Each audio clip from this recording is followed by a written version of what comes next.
Hi there everybody, this is David, and I've been playing RPGs since the 1980s. I'm 43 years old, I've been playing them for a lifetime now. I have a whole bunch of favorite series, but a lot of them are like older series, you know, ones that started way back then in the 80s and the 90s. Things like Dragon Quest, Final Fantasy, Star Ocean, Tales, Breath of Fire, Lufia.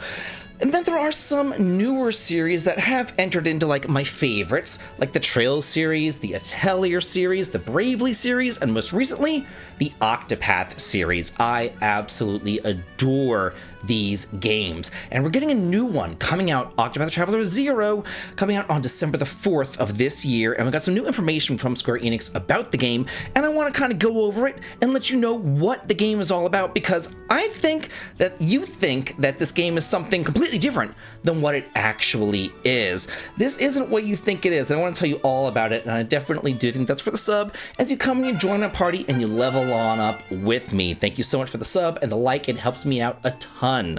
So a lot of people were saying, hey, isn't this just like a mobile port? What is going on with this game? And they did have a mobile game. It was called Octopath Traveler Champions of the Continent, and it did take place before Octopath Traveler 1, and Octopath Traveler 0 also takes place before Octopath Traveler 1. It is inspired by those story elements and gameplay elements from that game. However, it is not a port of that game. It is a full-fledged console and PC release. It takes that story from the mobile release, but it reworks it and it retells it, and it adds new stuff, and it streamlines the whole thing for a more compelling experience, a more like just like a better console experience right there. So we kind of got like a little story synopsis right here, and it says that Octopath Traveler 0 tells the tale of restoration and retribution set across the realm of Orstera. You start off as a protagonist. You can make your own protagonist, which is really cool, in their hometown of Wishvale, where the annual Day of Reverence was being held, and the town is just happy and celebrating, but then all of a sudden, a blue light comes around and it is attacked and engulfed in flames. So their whole town just goes up in flames, and then you have to go ahead and you have to say, hey, am I going to get revenge, or am I going to restore this town? And you can do that through path actions. It shows some various path actions that your protagonist has access to.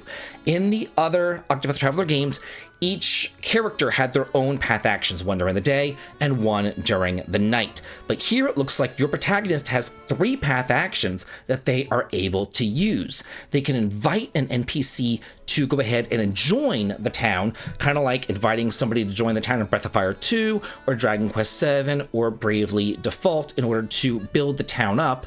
You can entreat them for items, just like Agnia did in Octopath Traveler 2, and just kind of like if your level's high enough, you'll have a 100% chance of getting those items. Or you can battle with the townspeople, which isn't like Hikari's battling, where you would battle them, you get like a special skill or whatever. This is more like mugging them for the items. So it's still about getting items from them, kind of like Oswald's mug. So it's kind of like two of the same. You can entreat them for the items, you can mug them for the items, all that kind of stuff right there. The battles look really cool. They are 8-person battles. You can have up to 8 characters in your party with more than 30 travelers that you meet on your journey, and it does show that some familiar faces from Octopath Traveler 1 are back. Primrose, Cyrus, Therion, Tressa, all of them are in this game among others. Something else that I want to talk about, if you look at the battle screens and the battle systems, it shows the only people who are actually attacking, the only people who are in the turn order, are the characters in the front row. The characters in the back row aren't actually part of the battle system. So what that tells me is that you kind of get a turn for each character. You get a turn for the people in the front and the back, where they're kind of like together. They're like in a group, the front and the back group together, kind of like in the Diofield Chronicles. You know what I mean? You have like a squad in the front, squad in the back, and you can say, okay, do I need to use the cleric's abilities in the back or the warrior's ability in the front? Okay, my party needs healing. Let's switch them. We'll put the cleric in the front, and then they'll be able to heal the party.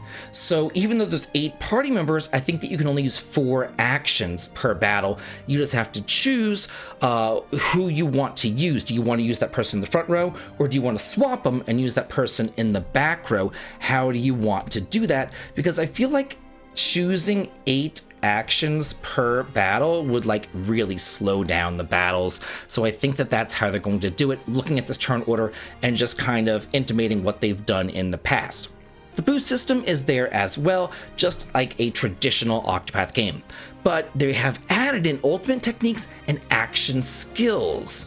So it says character-specific ultimate techniques can be unleashed in critical moments. So it's like a limit break sort of thing. So instead of like a latent power, it's become an ultimate technique. And then it says the action skills allow you to switch skills around like you would switch equipment.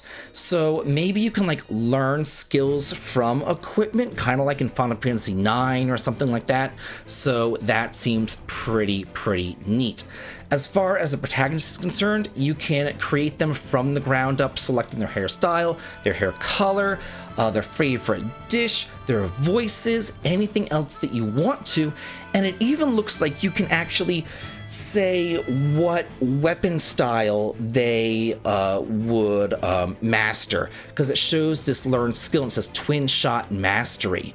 So I think that you can kind of choose and say, okay, I want my hero to master swords, you know, so you can actually choose that, which is really cool. It goes on the town building as well. This is a new mechanic for the Octopath series. I like building towns. I always think it's fun. I enjoyed it in Bravely Default. I enjoyed it in Breath of Fire 2. Enjoyed it in Dragon Quest 7. I always enjoy it. I think it's a whole lot of fun. Dark Cloud 2 did a fantastic town building system. So you can look at the town of Wishvale, which has been fully destroyed, and you can build all sorts of your buildings, and you can move your friends into the town as well, and different NPCs will provide different things for your town. So that's pretty nice, but it also says that there are different limits. There are different upper limits to the number of buildings that can be built depending on the processing capabilities of each console. So maybe the Switch 1 won't allow you to build as many buildings as like the PlayStation 5 or something like that. But then it goes on to say, however, no matter which console you choose, it doesn't matter. The game content, like the story and the items that can be obtained, are always the same. So you might only have to build like 3 buildings in the Switch 1 version in order to get the best item, whereas you might have to build like 5 buildings in the PlayStation 5 version to get the best item, something like that. So that is really neat. It goes on to introduce some new party members, some new job classes, all that kind of stuff. So this is really freaking cool. I am so looking forward to this. It's probably going to be my Christmas game, I've got to say. It's coming out for the Switch 2, which is keycard, PS4, PS5, Xbox, and PC. There is also a collector's edition for it. I'm going to include links for purchasing for the collector's edition as well as for the game itself. But now I want to hear from you. What do you feel about this game? Are you excited for it? Let me know. And also, if you've played Octopath Traveler Champions of the Continent, let me know how you think that this is going to be different or the same from it. I do definitely want to hear from y'all. Let me know in the comments, and as always, have a good day.